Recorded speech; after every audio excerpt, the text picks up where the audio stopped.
भूर्भुवः स्वः तत्सवितुर्वरेण्यं भर्गो देवस्य धीमहि धियो यो नः प्रचोदयात्. ॐ शान्ति शान्ति शान्तिः. I'm starting 14th video. The philosophy of our beloved Satya Sai Baba. Negative qualities must be uprooted and destroyed. You must have patience and forbearance, but at the same time, you should know under what circumstances and in what manner to use them. As we have shown, there are situations in which you must temper your outward expression of forbearance. You need to use your discrimination to know how and when to express the quality of forbearance, which should be ever firmly established in your heart. Forbearance and patience are indicators of your inward state. They are instruments which you use to counter the negative qualities that are within you. The unwholesome character traits which come in the way of realizing your divine truth. Consider the ability to exercise forbearance in difficult circumstances as a test. It is in these times that the negative qualities bred within you will rear their heads and will tend to manifest themselves in wrongful or harmful actions. Welcome such difficult situations as challenges and opportunities to expose and destroy these negative qualities. You do you do this through your forbearance, patience, and restraint, when otherwise your impulse would have been to use words or actions to harm. It is only after you achieve patience and forbearance and establish them firmly within you that you will develop the inner peace and equanimity that is needed in order to understand the true principles of spirituality and divinity.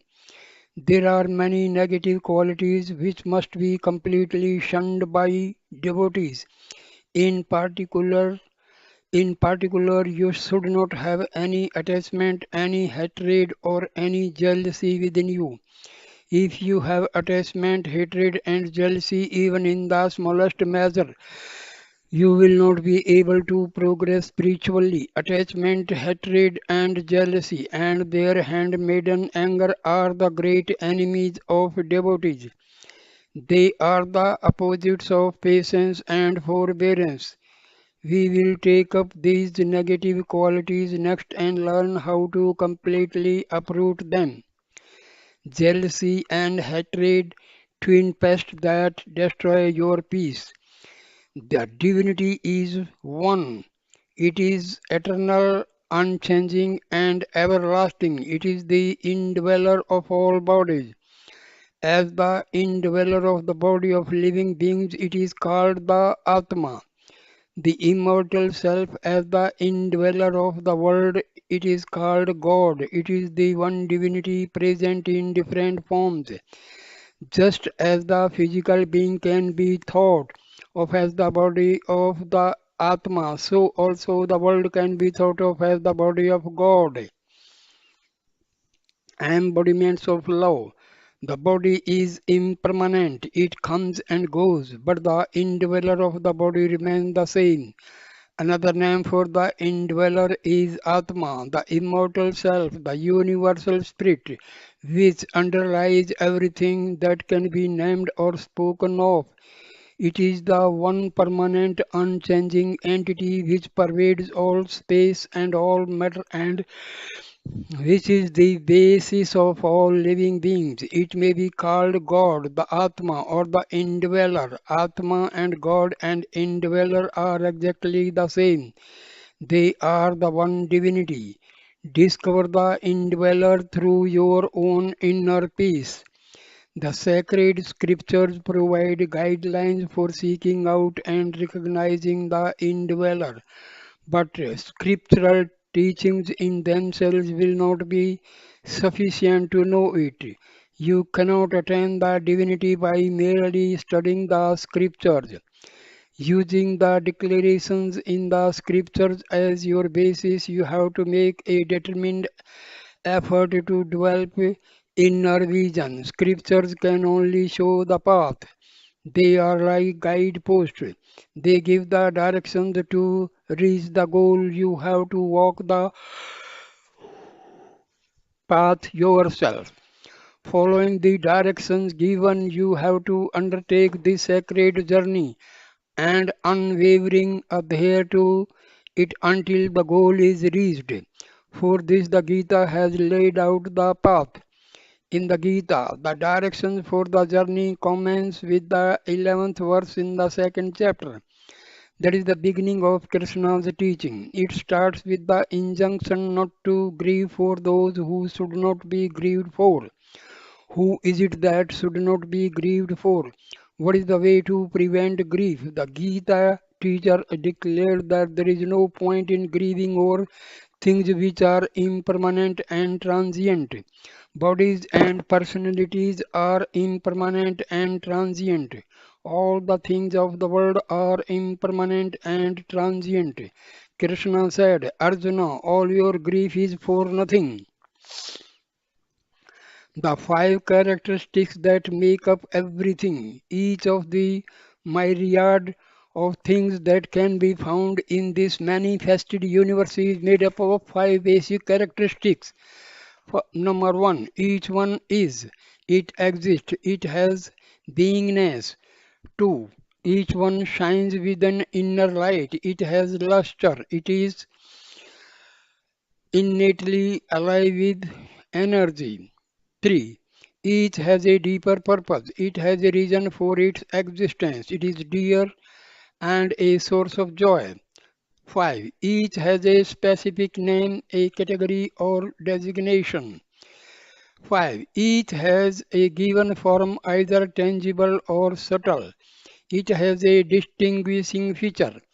These then are the five characteristics that are found in everything that can be spoken of.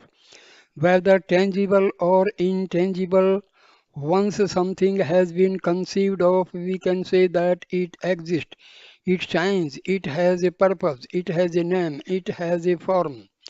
The first three of these five characteristics make up the eternal truth which never changes. This is the permanent reality. It is the Atma, it is God, it is the indweller, it is the divinity, it is referred to in Sanskrit as Satya Chit Ananda, meaning existence, consciousness, bliss.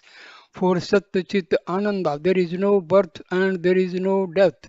Satya Chit Ananda may be described as the mark or signature of the divinity. The remaining two characteristics speak of the body of the divinity. Name and form are only transient and illusory. They are really just imagination. So, of the five basic characteristics that make up everything, three make up the underlying divinity which never changes, and the other two are the changing names and forms which make up the world. Realize that all the created things which you see in the world are artificial. They, a- they all have come at some time and will go sometime in the future. In other words, they are subject to birth and death. They can be compared to relatives. Relatives come for a while to stay with you and then go back. They will not stay in the house permanently, just like relatives. Happiness and grief come and go. Similarly, everything having name and form is impermanent. To understand spirituality, you must realize that all created things are transient and temporary. Any day these things will disappear. They are constantly undergoing change. Grieving over such things which are impermanent is foolish indeed. If you want to understand the three underlying qualities which are permanent, you have to develop certain noble qualities and virtues, as has been declared by Krishna in the chapter on devotion. The aspirant who has attained the 26 noble quality is very dear to the Lord. But there is no need to have all 26 qualities. In a matchbox, you will find a large number of matches. If you want a fire, you do not have to strike all the matches. Only one needs to be struck to provide all the fire you want. If you fully develop one or two of these virtues within you, then the others will also develop of their own accord. But they must become an indelible and integral part of you before you can hope to understand the principle of the Atma. In striving to acquire these virtues, you will encounter certain negative qualities within you. They are your internal enemies. They will try to keep you from manifesting these virtuous qualities. Jealousy and hatred.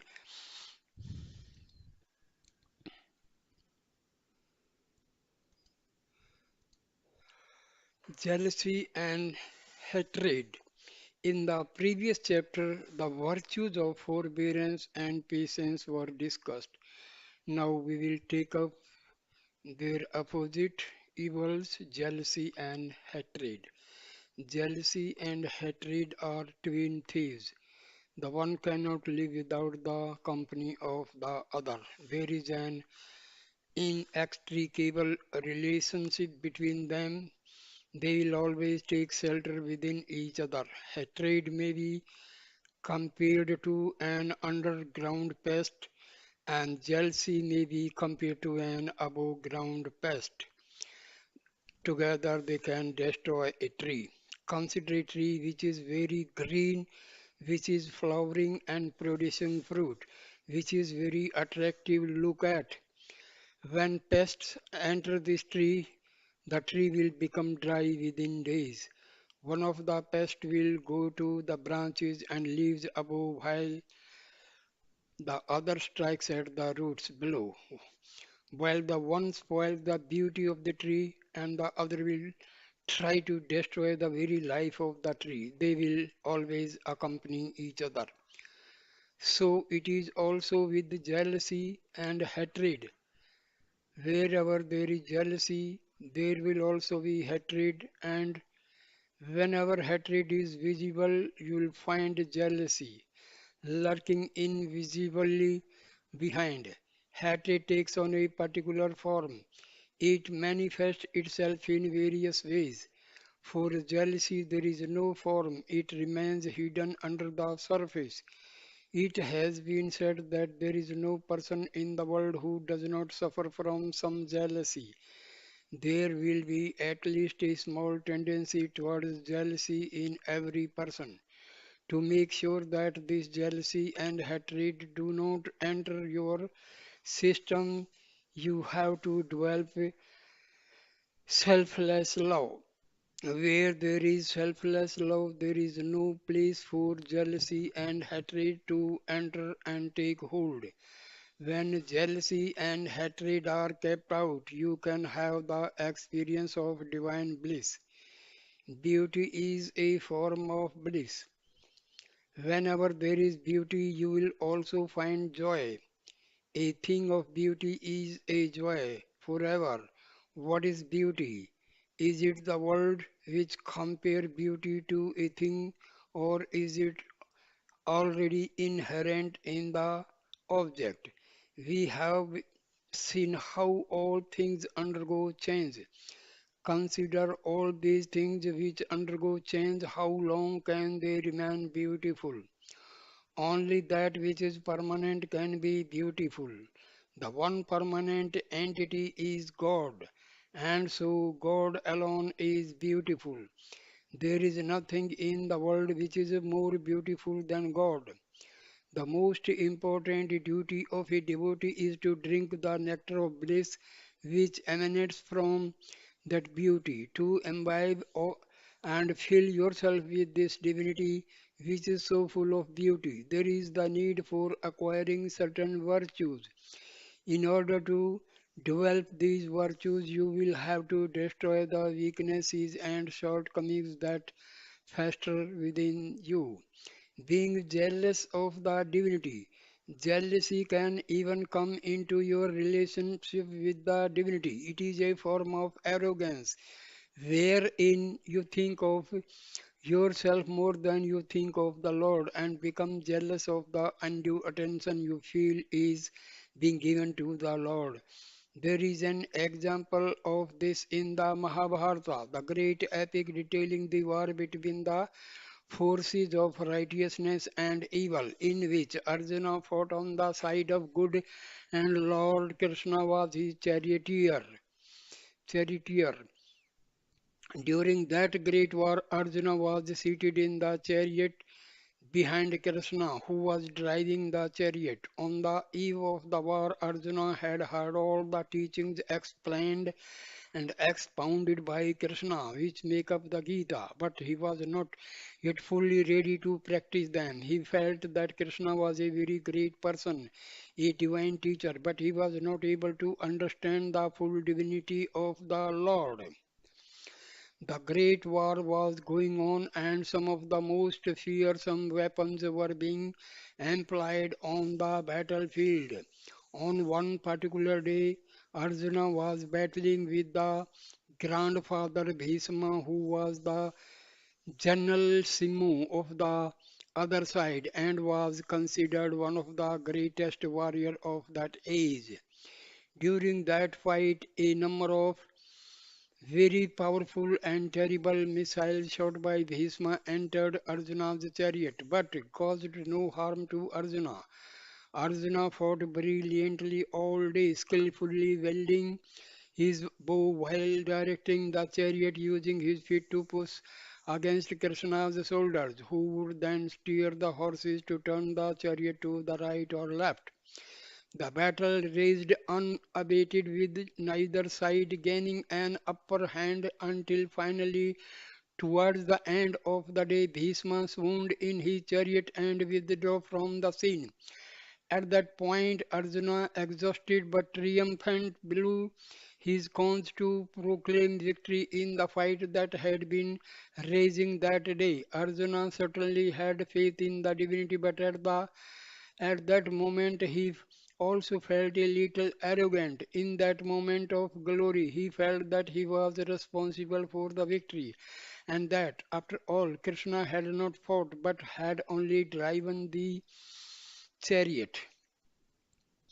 It was after sunset when they turned the chariot towards home. As soon as the chariot reached the Pandava camp, Krishna halted it some distance from the tent, turned to Arjuna and said, Arjuna, please get down and go into the tent. Arjuna, who was a little puffed up with egoism, thought to himself, I fought and won the battle today. Krishna was only the charioteer directed by me. Properly speaking, he should get down first and open the door for me. That would be the correct protocol. And so Arjuna said to Krishna, I think you should get down first. But Krishna insisted, no, Arjuna, you get down first. As this interchange continued, Arjuna developed some dark thoughts and began to feel some resentment towards Krishna. Arjuna said to himself, here I have been thinking that Krishna was so great, and it is surely because I had complimented him and expressed my admiration for him that he is now acting like this, considering himself more important. Well, it is my own fault. But yet, the war is continuing, it has to be fought, and I need Krishna, so it would be best if I did not develop any strained feelings between us.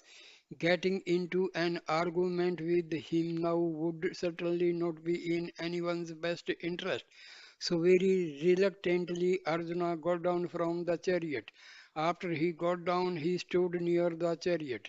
Krishna continued pressing Arjuna, don't stand here, go into the tent. Left with no alternative, Arjuna entered the tent. Krishna jumped down immediately, leaping a long way from the chariot. The moment Krishna came out, the entire chariot exploded into flames and was destroyed to ashes. The divinity never has selfish motives. Arjuna and Dharmraja, his elder brother, who were both watching from a distance, were astounded. Arjuna asked Krishna, "What just happened here? What is responsible for this spectacle?" Krishna answered, "Arjuna, no one understands my actions. For the divinity, there is never any selfishness or egoism. The protection of my devotees is my only concern. The benefit and encouragement of my devotees is my only wish. I kept all those fearsome weapons which were employed by Bhishma and had entered the chariot harmlessly under my foot. As long as I had my foot on them, they were not able to exercise their powers over you. If I had alighted from the chariot first, these weapons would have destroyed you along with the chariot. You would have been reduced to ashes. Being unaware of this, you asked me to get down first. The moment Arjuna heard these words of Krishna, he realized his own arrogant and ig- ignorant behavior. He was exhibiting all the signs of jealousy, finding fault with the divinity, and thinking that he was greater than Krishna can be seen as a form of jealousy. There are a number of important signs of jealousy. Jealousy makes its appearance when you meet a person who has earned greater fame than you, or it will develop when a person has more wealth than you. Jealousy will also show its head when you come into the presence of a person who is more beautiful and handsome. For students, jealousy will soon appear if there is another student who scores higher marks than you. It is the weakness of ordinary human beings to develop jealousy whenever they come in contact with people who excel them in terms of wealth, position, duty, intelligence, and other such qualities. Jealousy will not live harmlessly inside you. The moment jealousy enters, all the virtues which you have cultivated over a long time, all the great qualities which you have developed are destroyed. It ruins the human nature. It strengthens the animal torture. It promotes the demonic nature. It has no scruples. It doesn't look forward to back or backward. It is such an insidious quality that you must see to it that jealousy will never possess you. Enjoy the prosperity of others, enjoy the progress of others, enjoy the welfare of others, enjoy the beautiful beauty of others. This is true virtue. This is one of the most important teachings of Gita. Desiring the good of others is a laudable quality which everyone should possess. Conquer jealousy and you can conquer anything. There is an ancient story of a devout woman who had a reputation of being completely equanimous and free of jealousy. Even her name meant without jealousy. When the three aspects of divinity, Brahma, Vishnu, and Shiva, which are the creative, the preservative, and the destructive principles of divinity, came to test her, her extreme purity of heart was able to win them over and turn them into little babies. She became like a mother to them. In her presence, they remained happily nestled in her arms. The three aspects of divinity also represent the three qualities in nature: the active, the passive, and the cyclical. which govern all phenomenal life in the world. These three qualities make up our experiences in the world, and the three aspects of divinity are the substratum of these qualities. Therefore, the deeper meaning of this story is that when you are free of jealousy, everything in the world will be like a babe in your arms. You will be its mother. It will look up to you and follow you. Truly, once you are the free jealousy, you will be able to conquer anything. But it cannot be emphasized too strongly that when you have jealousy, it will destroy all your good qualities. You may think that it will destroy others, but in fact, it will destroy you, not the others. It will make you sick. You will not be able to sleep well. You will not be able to eat well. Even if you are totally make you sick, you will not be able to sleep well. You will not be able to eat well. Even if you are totally healthy, once jealousy takes hold of you, it will cause all kinds of physical ailments to sprout up in you. It is like an inner consumption, just as the tuberculosis creeps in and consumes, so also jealousy weakens you without your realizing it. It can get into you in any number of ways and will ultimately destroy you. Jealousy is a vicious disease which must not be permitted to gain a foothold. You must feel that God will always bless you with His grace, even if you are in a lesser position than you think you deserve. You should enjoy the happiness of others. You should be glad to hear of their accomplishments and not feel just sad just because they have things which you do not have. Jealousy is all pervasive in this immortal age. It is prevalent in all types of people, be they worldly or spiritually inclined. It is mostly because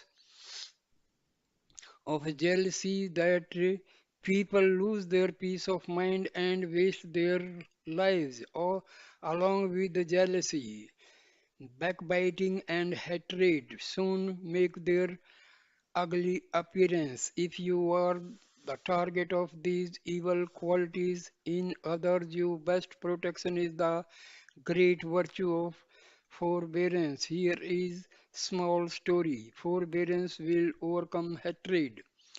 Buddha was walking along the countryside begging for alms.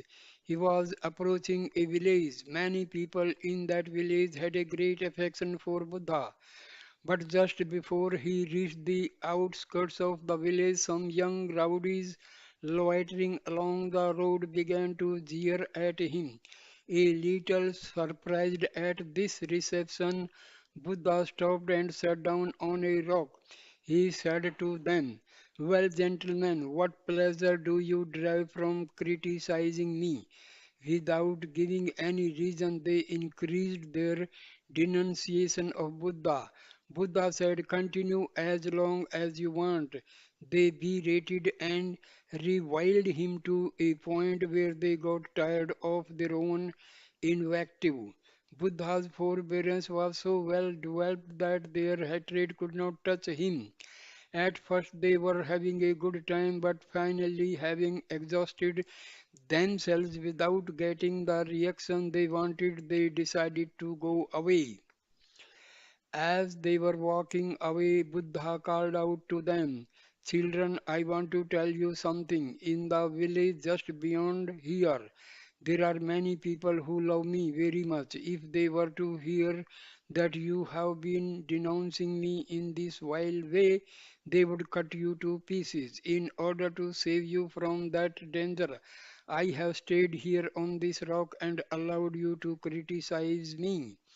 In that way, I have given you a gift without spending a single cent, without making any effort. I have been able to give you so much enjoyment by allowing you to berate me rather than feel unhappy with your criticism. I'm glad because I have been able to give you some pleasure and spare you from serious harm.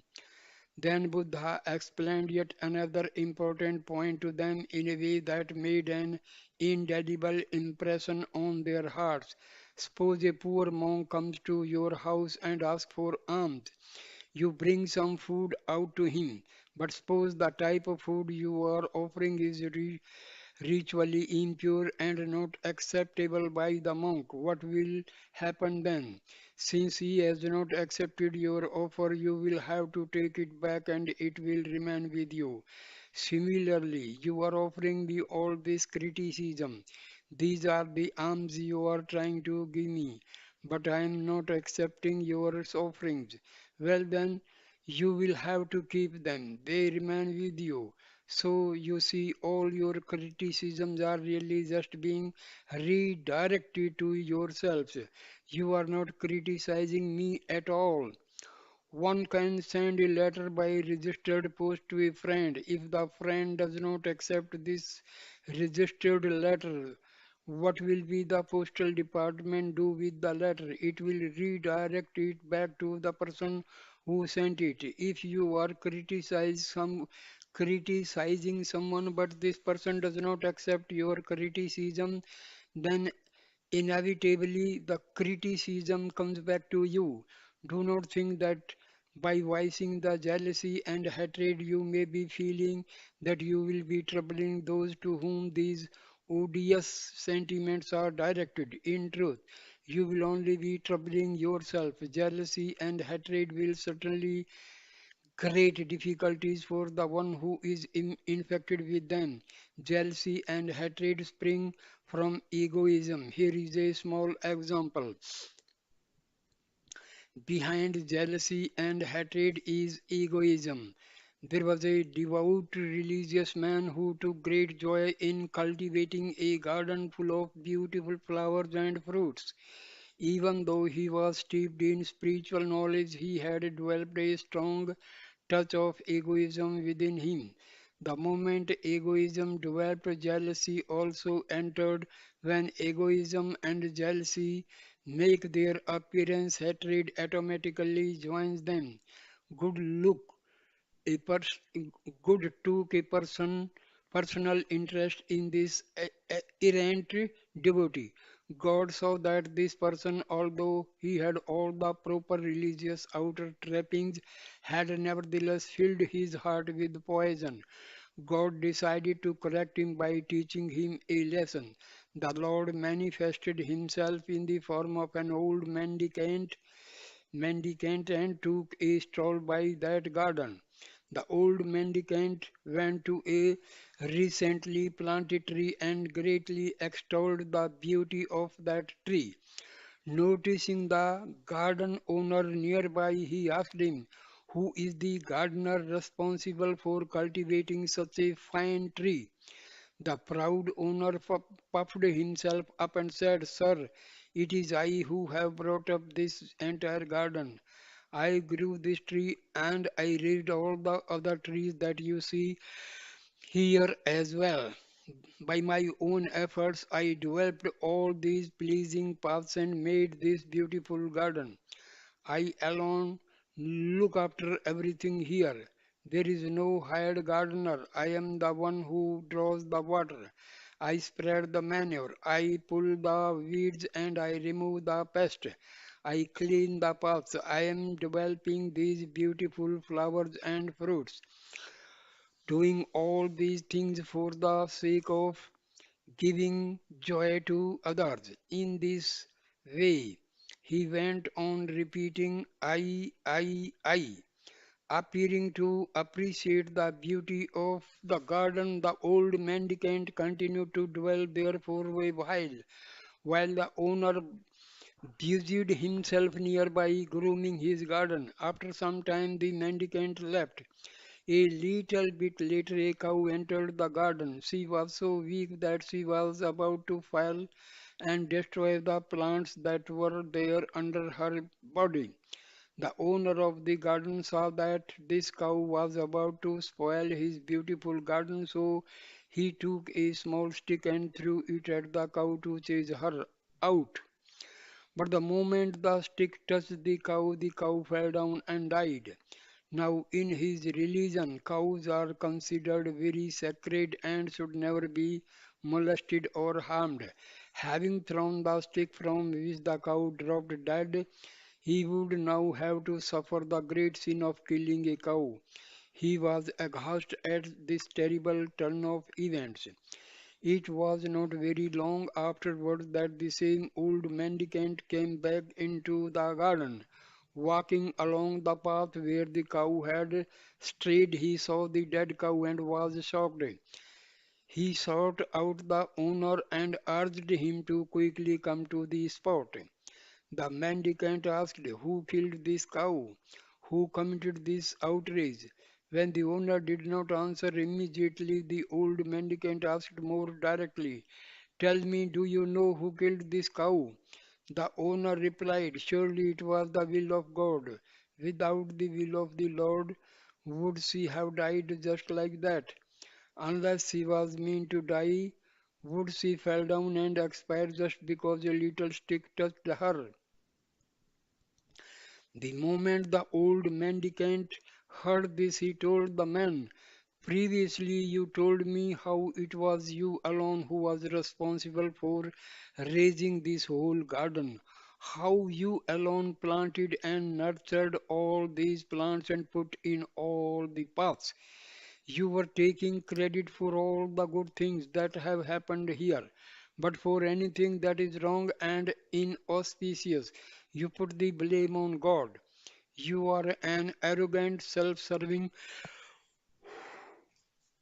fool, so puffed up with your own importance that you won't even acknowledge the Creator's hand in bringing forth all the beauty that is here. You are taking credit for that which belongs to God. You are even jealous of God. If not for the will of God, there would be nothing in your garden. At this point, the old mendicant revealed his true identity. He said, "I am the Lord Himself. I have come to destroy your egoism." The erring devotee fell at the Lord's feet in contrition. The devotee realized how ego had stolen into him, had gained a foothold, and then had completely taken him over. Now he understood the deeper meaning of the spiritual teaching that he had been mouthing for so long.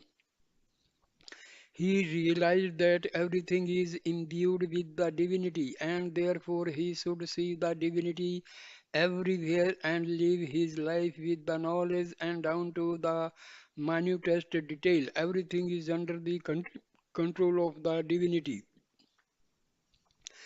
Destroy egoism, jealousy, and hatred with love and forbearance. You must take care that you do not develop egoism and its henchmen, hatred and jealousy. Once they take root within you, they will be very difficult to eradicate. When you have become infested with these bad qualities, you may not be so unfortunate as this devotee and get the attention of the Lord so directly to help you eradicate them. You will not be able to exterminate jealousy merely by reading scriptures or engaging in spiritual rituals, but by making a determined effort to transform your thoughts and develop selfless love. You can destroy this pest. Offer up all your negative thoughts at the feet of the Lord and fill yourself with unwavering love and forbearance. So long as you have jealousy, you can never shine. All the great virtues in you will disappear. The Gita has taught that the primary spiritual practice is to develop ideal virtues and apply them in your daily life. In this way, you create favorable circumstances for yourself. When you lead a virtuous life, you will be able to experience the principle of the Atma. But if you do not develop the great qualities and apply them to your daily life, you will never be able to realize the divinity. The light of the Atma is everywhere. It is not limited to any one person or form. It shines as an effulgence filling the entire universe. It may take any form and any name. It is the very basis of every name and form.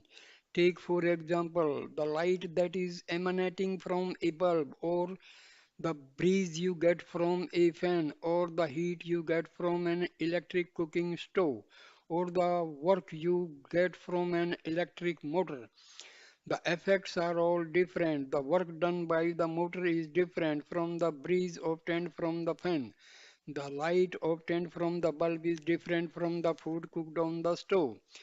The effects are different, the machines are different, but going through all of them is the one electric current. The same is true for the principle of the Atma. It in different bodies it manifests differently, but underneath there is the same unity. The luminosity of the electric light is proportional to the current that flows in the bulb.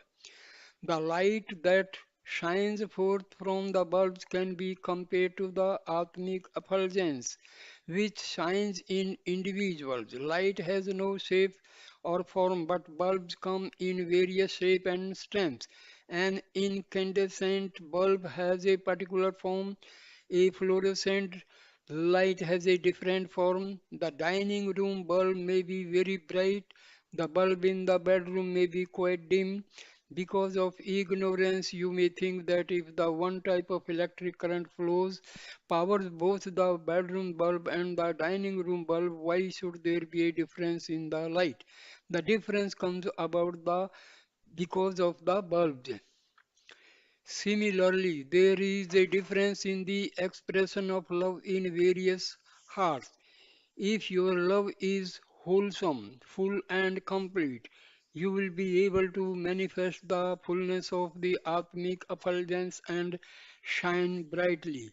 If you have a narrow, selfish love, it will be something like a dim bedroom bulb. It is not a question of current. The potential for providing any amount of current is available and ready. You must change the bulb in order to get a greater light. If you are filled with jealousy, then the power of the light will be very small. If you have the effulgence of selfless love, then the power will be something like a 1000-watt bulb. Therefore, develop your love. It is possible to recognize the divinity only with the help of love. Only through love can you experience God. In order to see the moon, there is no need for you to shine a flashlight on it. But the light of the moon itself, you can see the moon. If you want to see and perceive God, who is always love itself, then only through love will you be able to see Him. It is impossible to see Him if you are filled with hatred. Hatred is the very opposite of love. Hatred is something like blindness. However powerful a light you shine on a blind man, he will not be able to see the light. As long as you have bad qualities, the divinity which is very near will not be perceived. When you are free of jealousy, when you are free of egoism and hatred, you will be able to directly experience the effulgence of the divinity. A person who has obtained his eye of wisdom will shine with the God presence. A person who has closed his eyes with ignorance will not be aware of God. By closing your eyes, you will have to search all over for a towel which may be directly above on a shelf, very close by. If you open your eyes, you will be able to place your hand right on it. The wise person whose eyes are open to the divinity and who is not be clouded by ignorance directly perceive God and reaches Him. You become wise when you become fragrant with virtues. But if you are saturated with bad qualities, with the doubts and all sorts of jealousy and hatred, you will not be able to understand anything at all. That's why it has been said death is sweeter than the blindness of ignorance. You must free yourself from is why it has been said death is uh, you must free yourself from ignorance. Jealousy is an evil which develops that ignorance. Therefore, students who have very tender hearts, who have a brighter future ahead of them, and much progress to make, should never give room to jealousy. If any person in your class gets an outstanding grade, you should not succumb to jealousy. You can also work to attain an outstanding grade. If you have not achieved that and you also feel jealous, then you will be making two mistakes. In the first place, you have not studied adequately, otherwise, you would have done better. And in the second place, you have darkened your heart with jealousy. Then crying over it is your third mistake.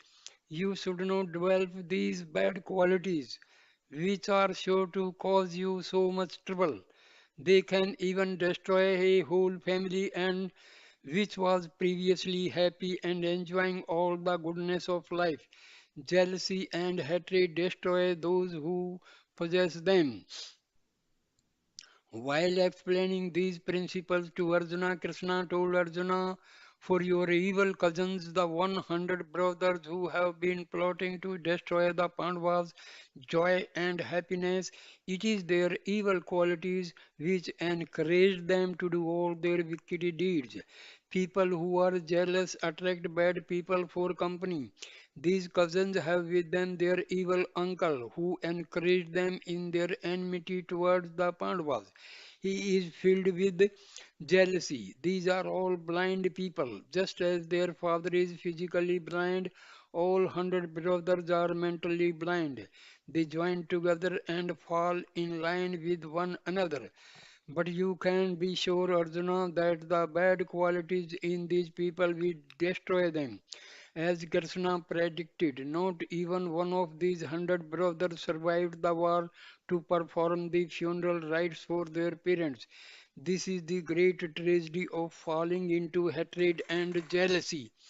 If you want to really understand the Gita, then you have to start by developing all the good qualities and virtues that have been discussed. Once these good qualities are part of you, you will be able to experience the divinity directly. Anything you desire can be gotten from a fulfilling tree. The Gita is such a wish fulfilling tree. It will grant you whatever you are ready to receive. It will give you the level of understanding which reflects your own particular desires. In this age, people are interpreting the Gita incorrectly because they are filled with so many wrong desires, and so the Gita has been of little use to them. But you must develop your virtue and fill yourself with love. Then the lofty message of the Gita will shine within you and inspire you to reach the divinity. To reach the divinity is your birthright. It is your unchanging reality, your undying truth. The truth and good character, the very breath of life. Krishna said, wherever there is exemplary behavior, wherever there is righteousness and sacredness, wherever duty and truth are adhered to, there will be victory. When you conduct yourself in an honorable way, when you live by the principle of right conduct, those very principles will protect you, Arjuna. Always live a sacred and honorable life. Then you will be leading a life that is truly worthwhile. Embodiments of love. There are seven facets to living a sacred life, which are like the seven colors contained in the rays of the sun. They make up the standards of virtuous behavior and moral excellence, which are the very fabric of spiritual life. The first facet is truth. The second facet is good character. The third is right conduct. The fourth is sense control. The fifth is conscious living with emphasis on restraining one's desires. The sixth is renunciation or detachment. And the seventh is non-violence. All of these principles of right living have been laid down for the protection of the individual and for the well-being of society. Collectively, they are referred to as dharma or righteousness. Truth and dharma. Truth is the very basis of righteousness, just as burning is the nature of fire, coolness is the nature of ice, fragrance is the nature of blossom, and sweetness is the nature of sugar, so also truthful is the nature of a human being. Truth and good characters are ever very life breath. When you recognize the innate truth, which is your essential nature, then you understand your own reality. To achieve success in the field of spirituality, good character is essential. Good character can be spoken as having three aspects. The first aspect is best conveyed by the words sacredness, holiness, and goodness. The second aspect is best described by the words tolerance, compassion, and forbearance. And the third aspect is given by the words resolve, determination, and commitment. Whatever education you have, however wealthy you may be, whatever position you may occupy, whether you are a great scholar or a statesman of you do not have these three aspects of character, you are as good as dead. Whatever else you may have earned, without these three aspects of character, all your attainments and achievements will be worthless. People pay attention to external human beauty, but God recognizes only the inner beauty. Truly speaking, for human being, it is their sterling character which makes up their real beauty. A person devoid of good character is nothing but a stone. You have to follow these seven facets of dharma and let each one of them shine within you, for each one of them is completely natural to you. The foundation step is truth. Truth does not simply mean abstaining from lying.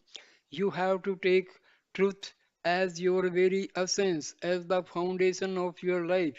You should be prepared to renounce everything for the sake of truth. The world conducts itself in the fear of truth and is always subservient to truth. When there is no truth, man develops fear and becomes too frightened even to live. On the other hand, truth confers fearlessness on man. It is truth which protects the entire world and makes it function.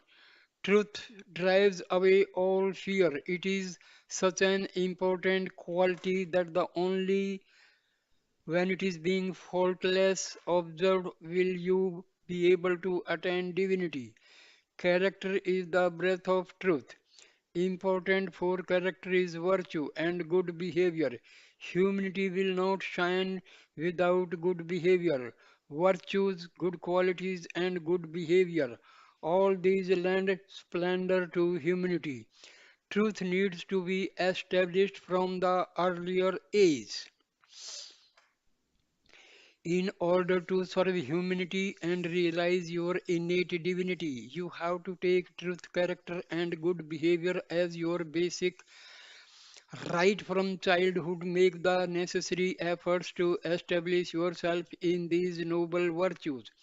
Early in life, children are likely to make a number of small mistakes, either knowingly or unknowingly, fearing that these errors will become known to the elder and There might be some punishment or criticism. Children will try to hide their mistakes.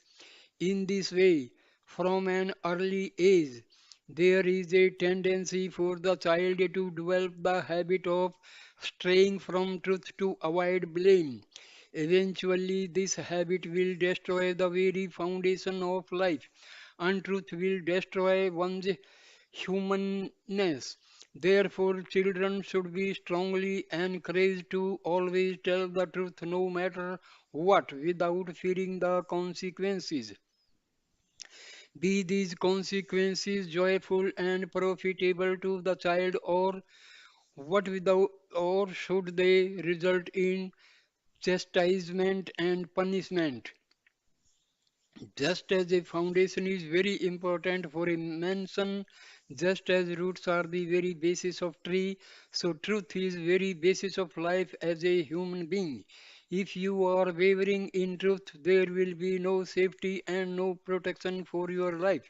An example of strict adherence to truth can be seen in the life of a great king in ancient times. Because of his uncompromising stance on truth, he was forced by circumstances to give up his wife, his son, and his kingdom. He considered truth as his penance. Even in the most difficult situations that assailed him, he was not prepared to tell an untruth or deviate from dharma. Eventually, he lost his kingdom. Banished and alone, he took up work in a cremation ground. When his son died, his wife brought the body to the cremation ground. Although he knew that it was his wife and the body was that of his son, still he felt bound to discharge his duty as the person in charge of cremation ground. Under the most trying test, this king never gave up either telling the truth or following dharma.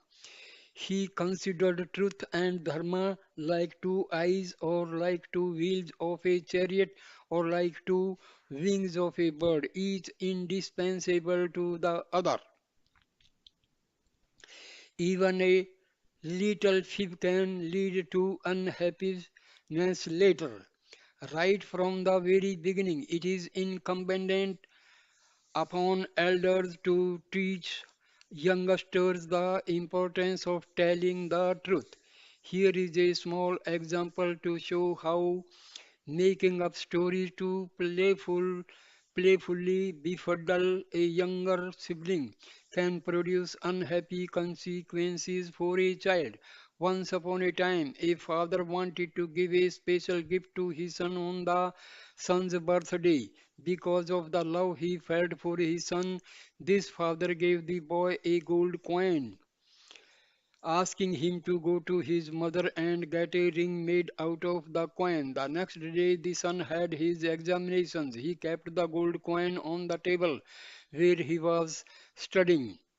Now, this boy had a younger sister who was very curious and mischievous. She entered the room and saw the gold coin. She took it in her hand and asked, "Brother, what is this?" He told her, "It is gold coin." She asked, "Where did you get this?" Jokingly he said, "Well, it grew up on a tree." "How could this gold coin come from a tree?" his little sister asked. He then made up of it story and proceeded to tell her a number of fibs. He said, "If you treat this as a seed and sow it by putting it in the ground, then pour water on it and tend it and protect it, a tree will soon come forth. Then from this tree you will be able to get many more gold coins." She started asking some more questions, but he said, "Listen, I do not have time to talk to you now. I have to study. Ask me later." Seeing that he was busy, she took the opportunity to pocket the gold coin and left. From there, she went into the yard and dug a small pit. She put the gold coin into the hole and covered it with the soil. She poured water on the mound. All the while she was thinking of what her brother had told her, how a tree would grow out of the gold coin if it was planted. He made servant who was watching this little girl from a window saw her put the gold coin in the hole. When this little girl went inside the house, the maid dug up the hole and took the coin. After some time, the mother came and asked the son to get ready to go to school. He wanted to give the coin to his mother so that she would have a ring made out of it from him, as his father had suggested. But the boy could not find the gold coin anywhere. He went to his younger sister and asked her whether she had seen it. She said, "Brother, I thought if we could grow a tree out of it, we could get lots of coins like that. So I have planted the coin in a hole I made in the garden." They went to the place and dug ground, but the coin was not to be found. Now the boy was very distressed. On his birthday, when he should have been very cheerful, he was crying. He told all this to his mother. His mother asked him, "But tell me, son, why did your little sister take the gold coin and bury it in the garden?" The boy did not know, so the little girl was sent for and asked why she had done what she did. She said, "Brother explained to me how this would turn into a gold coin tree, so I did so as he said." His mother told the boy, "Because you made up this story and knowingly told an untruth to your little sister, the consequence is that instead of being happy and enjoying your birthday, you are weeping, and not merely that, you have also lost the gold coin that your father gave you." If children are permitted to tell lies and harbor untruths at their tender age, this habit will grow and grow with the years. On the other hand, if you tell them from the earliest years to take truth as the basis of their lives, they will grow in character and be able to achieve many things. When when one bad quality goes, the rest cannot remain. There once was a great teacher who helped many people develop in spirituality. Whenever anyone came to him to be initiated by him, he used to inquire into their behavior and their character to determine the type of qualities they had appropriate to their qualities and stage of evolution. He would then give them a sacred incantation, a mantra. A thief, after recognizing this teacher as a great man, went to him and asked him for a mantra. The Guru said to him, "Well, child, what are your qualities? What are your defects?" The thief said, "My bad qualities are going from house to house in the middle of the night, breaking in, stealing things. Since I spend the night in stealing articles, during the day I drink myself to sleep. Drinking is my second bad habit. If the police were to catch me, then to save my skin, I would make up lies and tell them a lot of false information, put, mm, put them off. That's my third bad quality." The spiritual teacher asked him, "Well, child, you say that you steal, you drink, and you tell falsehoods. Can you give up one of these three bad qualities?" The thief thought for a while to himself, "If I don't steal, how can I take care of my family, my children, and my wife? No, I cannot give up this. Only when the body is healthy and strong will I be able to escape when I am caught. So I have to get lots of sleep, and drink helps me get to sleep in daytime. But it is unlikely that the police will catch me very soon, so I shall give up telling lies." Then the great man asked him, "Do you promise that you will always tell the truth from tomorrow onward?" The thief replied, "Most certainly. Even from today I will only tell the truth." This is what the thief firmly resolved to do. And indeed, from that day onward, he made it a habit to tell the truth wherever he went. One hot summer night, the thief was out prowling in a nearby town looking for a good place to break into. The mayor of this town, a very wealthy man, was taking rest on the terrace of his house.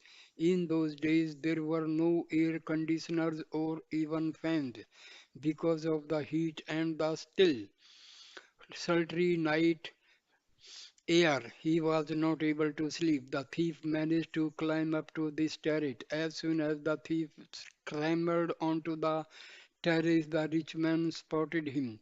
Realizing that he was a thief, the rich man accosted him, saying, "Hey there, who are you?" Because of because the thief told only the truth, he said, "I am a thief." In order to find out what this man's plans were, the rich man said, "Is it so? Well, I am also a thief." They decided to work together and plan to steal certain valuable things that were kept in that house. The rich man told the thief, "There will be quite a few valuables locked up in the safe inside the house of the rich man, but it will be very difficult for us to get into the safe unless we get hold of the keys. Let me break into the house and see if I can manage to steal the keys." The rich man continued, "I have been waiting for someone who can keep a watch for me. Now that I have been able to get a friend like you, I will go inside." He left the thief and pretending that he was breaking into the house, he went inside, busying himself here and there. He delayed coming back for some minutes. Then he took the keys and stealthily came out. Now he told the thief, "I have the keys, but I looked everywhere for the safe. I could not find it. Let me keep watch and you go inside, see if you can locate the safe and get the valuables that will be kept in by the rich man." As it turned out, this rich man had three big diamonds inside the safe. This thief went inside and soon found the safe. He opened it and took out the three valuable diamonds. Immediately a problem arose in his mind how to distribute the three diamonds between the two of them. As this thief followed the path of truth, a certain amount of righteousness had also automatically entered into him. He brought all three diamonds out, but he told the rich man, "Brother, one diamond you can keep, the other diamond I will keep. The third diamond cannot be broken into pieces. I will put it back in the safe for the owner of this house. Let him keep it for himself." Deciding on this, the thief went back into the house to put one of the three diamonds back in the safe. Then he returned to the terrace. After settling this transaction, the thief was about to leave when the rich man said to him, "Well, brother, perhaps we can have this kind of partnership now and again in the future. Please give me your address where I can contact you." As he was bound to tell the truth, the thief gave his correct address. The next morning, the rich man, who was also the highest public official in that area, took the address and sent order that a police complaint be lodged regarding the loss of some diamonds out of his safe. He told the police to go to the village mentioned in the address and arrest the thief who was living there. In that particular village, the thief was well known. The police went there and had no trouble finding him. They caught, ho- they caught hold of him and brought him to the mayor. The thief did not recognize the robbed official in front of him as his partner of the night before. The mayor then questioned the thief. "Well, how did you enter the house? How did you get hold of this diamond?" The thief narrated meticulously all the details of his adventure. He told how he had climbed onto the roof, he gotten into partnership with another person, entered the house, opened the safe, took out three diamonds, gave one to his partner, kept one for himself, and again went to the house, again opened the safe and put back one diamond. The mayor called in his head official and said, "Go and find out if there is a diamond remaining in the safe." The officer took the keys to the safe to himself. He thought, can there be any thief who will put one diamond back? Thinking this way, he opened the safe, saw the diamond, and had been returned there by the thief, pocketed it, and went back to the mayor, reporting that there was no diamond in the safe. But then the mayor searched the pockets of the officer and recovered the diamond. Immediately he dismissed the officer from his service. The mayor now addressed the thief. He said, I know that in everything you have related, you have told the truth to me. Therefore, from today onward, I appoint you as my head administrative officer. Only person who is truthful should be public official. Unfortunately, you have become a thief, but your nature is not like that. This person now gave up thieving and became a high official. He continued to practice telling the truth, and automatically, in the natural course of events, he gave up drinking as well. His thieving and becoming an honest and upright human being. In the beginning, by adhering to truth, you may be put to a lot of trouble. In spite of the trouble you encounter, if you pursue the path of only